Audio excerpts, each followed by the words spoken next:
Hi, everyone. I'm Carrie Petrunik, your evolutionary astrologer. What's going on in the sky today?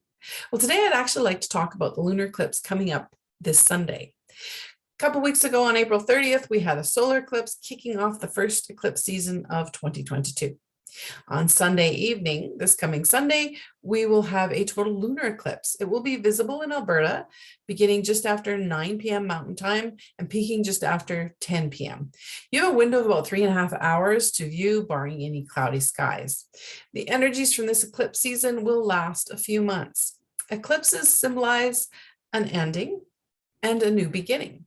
The solar eclipse chart on April 30th emphasized the ending that must happen within all of us, personally and collectively. And that is the end of emotional and spiritual immaturity and the end of blame and judgment.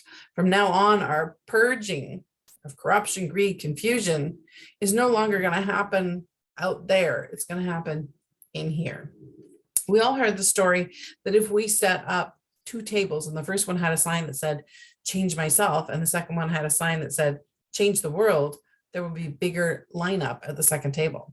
The solar eclipse on April 30th was the ending of that. At the lunar eclipse on Sunday, we line up at the first table.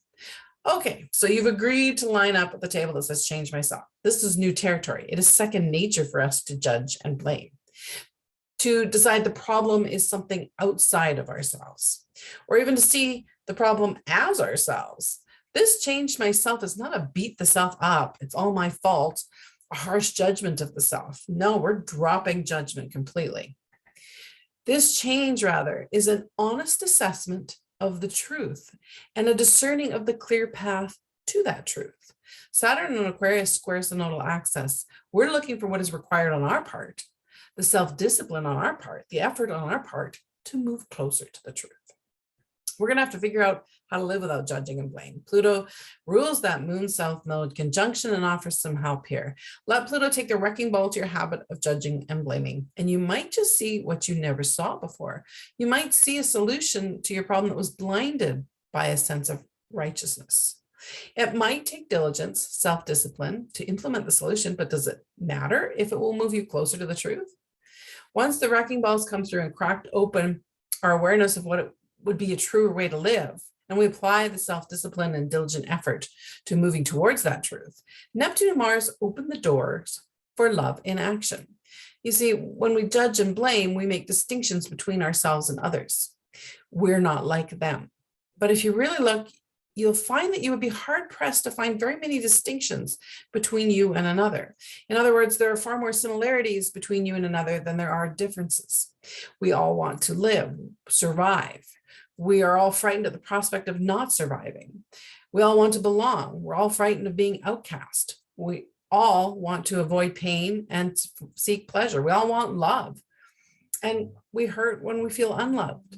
When we focus more on our similarities, it gets harder and harder to judge and blame and easier to love. And it is easier to be diligent in our efforts towards the truth. What this may look like for you is highly unique to your life, to your path. How much effort you're willing to make on this path towards truth is equal to the love you feel for the truth. In the awareness of this full moon, this lunar eclipse, with everything else eclipsed but awareness, what do you know is true? I'm not talking about the voice that says, I know there's an evil plot to ... because no, you don't know. And I'm not talking about, I know my neighbor was mad at me last week when she didn't say hello, because no, you don't know. And I'm certainly not talking about the voice that says, I'm not good enough, because if you really look, you can't be 100% sure that's true. There have been moments that you have been more than good enough. So drop that surface level stuff when it comes to looking for what's true. Go deeper. There's something you do know. What is that? Sit in awareness during a lunar eclipse and see what you know to be true. And what effort wouldn't you give to be devoted to that truth? In the reddish glow of this eclipsed moon, we may find the shared awareness of our similarities. We may find the compassion for everyone who feels fear and pain and a need for love, just as we do. And if we sink into that awareness, we may discover a truth in that we can no longer deny. We may hear a song rise up within us from that place of oneness inside, that vibration of love within that wants to serenade the world with this new awareness. Again, this will look different for each of us, this song and how we sing it. Your lunar eclipse song can be an invigorating song of healing, or it can be the painful hiss of judgment and blame. The choice is ours. What will you choose? Because that is where you begin in this eclipse energy. If you would like to know how to work with the energies of this eclipse season, where the lunar eclipse is moving through your chart and what area of life it is triggering, message me and see how astrology can help you navigate your life.